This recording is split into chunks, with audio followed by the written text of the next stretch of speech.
Everyone, welcome to Star IQ. Star IQ के video platform पे आप सभी का बहुत बहुत स्वागत है। आज है 17 अक्टूबर और 17 अक्टूबर 2022 के हरियाणा करंट अफेयर इस वीडियो में हम जानने वाले हैं। आइए सेशन की शुरुआत करते हैं। चैनल को सब्सक्राइब नहीं किया है तो ज़रूर करिएगा, अपने दोस्तों को ज़रूर शेयर करना। स्टार आईक्यू टेलीग्राम चैनल है, उसे भी ज़रूर ज्वाइन करना। कल आपसे एक सवाल किया था, उसका सही जवाब क्या रहेगा कि विंटर ओलंपिक 1924 से स्टार्ट हुए हैं, याद रखना आप लोग। आज का पहला हरियाणा करंट अफेयर क्या रहेगा कि हरियाणा के किस जिले में वॉर हीरोज स्टेडियम में स्टेट लेवल चैंपियनशिप का आगाज़ हुआ है। आपको मैं ये ज़रूर बता देता हूँ कि वॉर हीरोज स्टेडियम काफ़ी हद तक इम्पॉर्टेंट है एग्ज़ाम पर्सपेक्टिव। वॉर हीरोज़ एक म्यूज़ियम भी बन रहा है, वो भी अम्बाला में। ये वॉर हीरोज़ स्टेडियम है, वो भी अम्बाला का है। और ये वॉर हीरोज़ स्टेडियम में अंतर्राष्ट्रीय स्तर का फुटबॉल मैदान है, वो यहाँ पे बनाया जा चुका है। इटली से टर्फ मंगवा के बिछाई है यहाँ पे, ब्राज़ील के तर्ज पे इसे बनाया गया है। और इसी स्टेडियम को फीफा ने साल 2024 तक जो है ना वो अप्रूव किया है, क्योंकि आपको पता है ब्राज़ील का नेशनल गेम है वो क्या है, फुटबॉल ही है।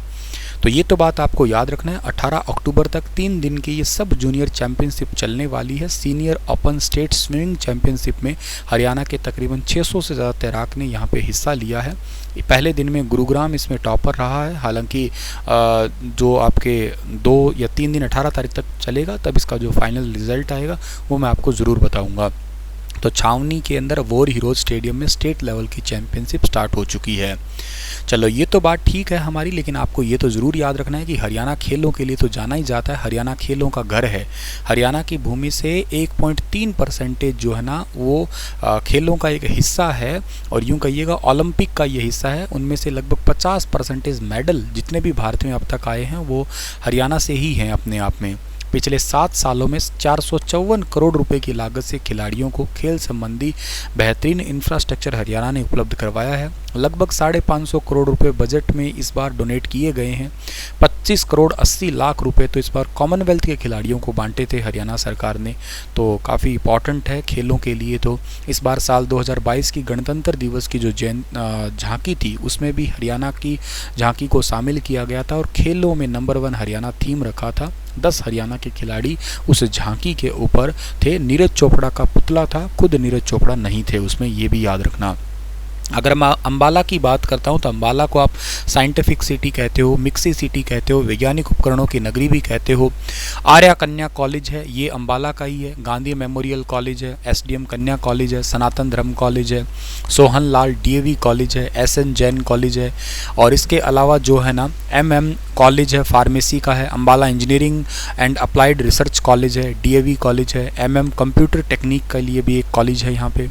अम्बाला के अंदर बादशाही बाग गुरुद्वारा बहुत फेमस है, लखनौर साहिब है, शीशगंज गुरुद्वारा है, मंजी साहिब गुरुद्वारा है, और पंजो खेरा का गुरुद्वारा है, संगत साहिब गुरुद्वारा। और ये पंजो खेरा जो साहिब गुरुद्वारा, ये 8वीं श्री गुरु हरकृष्ण साहिब जी की याद के लिए समर्पित जाना जाता है।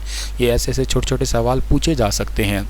सिख गुरुओं में गुरु गोविंद सिंह जी, गुरु तेग बहादुर सिंह जी, गुरु गोविंद सिंह जी, हरगोविंद सिंह जी, इन सभी की गुरुद्वारों का संबंध यहीं पे ही रहा है। संगत सिंह गुरुद्वारा जो है।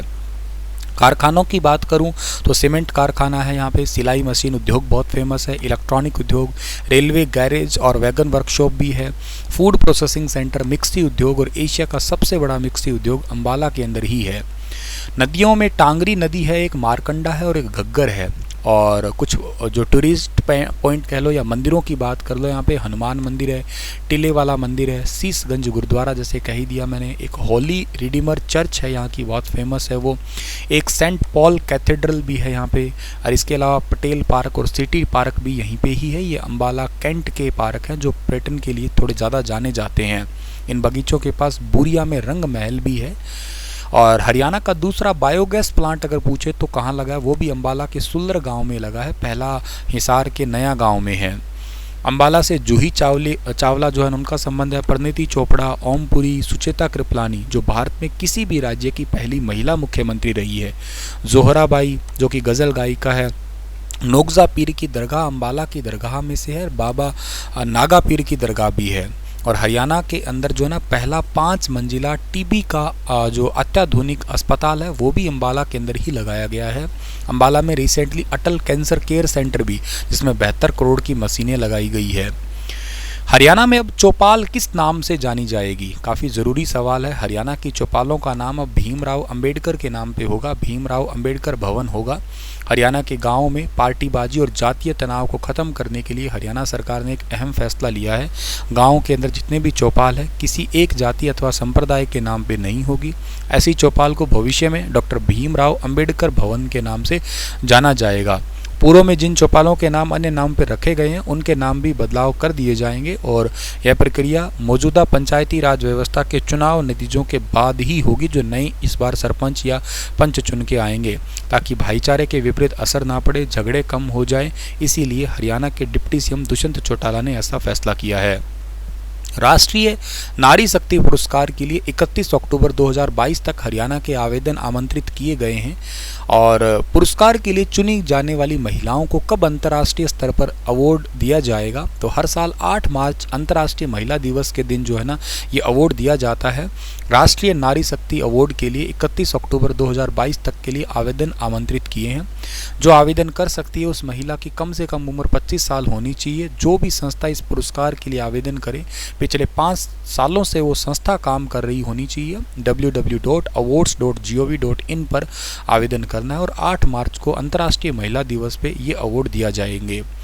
अगर मैं आपके लिए इनकी और चीज़ें बताने की कोशिश करता हूं तो देखो, पिछले साल की बात करें तो ये वैसे देखो अधिकतम 15 ही पुरस्कार दिए जाते हैं, लेकिन एक साथ पिछली बार दिए गए थे 2020-21 के, तो ये एक साथ 29 अवार्ड दिए गए थे। 14 एक साथ थे और एक और अलग अवार्ड था, टोटल 29 दिए गए थे। ये अवार्ड साल 1999 से हर साल दिए जा रहे हैं। इस अवार्ड के अंदर एक प्रशस्ति पत्र मिलता है और 2 लाख रुपए दिए जाते हैं और ये अवार्ड महिला एवं बाल विकास मंत्रालय की तरफ से देते हैं। इसकी मंत्री का नाम स्मृति ईरानी है और भारत में महिला आयोग की चेयरपर्सन का नाम रेखा शर्मा है। हरियाणा में रेणु भाटिया है, याद रखना आप लोग। और इस अवार्ड के लिए जो है ना कम से कम उम्र होनी चाहिए 25 साल की। संस्था के लिए मैंने बता दिया 5 साल से वो काम कर रही होनी चाहिए, ठीक है। एक ही महिला या संस्था को यह पुरस्कार 2 या 2 से अधिक बार नहीं दिया जा सकता है। आमतौर पे अवार्ड मरने के बाद नहीं दिया जाता, लेकिन इस साल त्रिपुरा की जो प्रसूति एवं स्त्री रोग चिकित्सक डॉक्टर इला लोध को यह पुरस्कार मरने के बाद दिया गया था, मतलब 2020-21 वाला अवार्ड बता रहा हूँ। और यह पुरस्कार जो है ना इन श्रेणियों में देते हैं, जैसे रानी लक्ष्मीबाई महिला सशक्तिकरण के लिए, रानी गिडालू महिला कल्याण के लिए, माता जीजाबाई शहरी क्षेत्र के काम के लिए, देवी अहिल्याबाई होलकर महिला कल्याण के लिए, रानी रुद्रमा महिला शिक्षा के काम के लिए, कन्नी देवी महिला लिंगानुपात के क्षेत्र में। तो ये कुछ ऐसे श्रेणियाँ बांटी गई है जो कभी बहुत इंपॉर्टेंट तरीके से इन्होंने काम किया था। चलिए अगला सवाल है कि सार्वजनिक मामलों की सूचकांक में राजनीतिक न्याय के मामले में हरियाणा किस नंबर पे रहा है?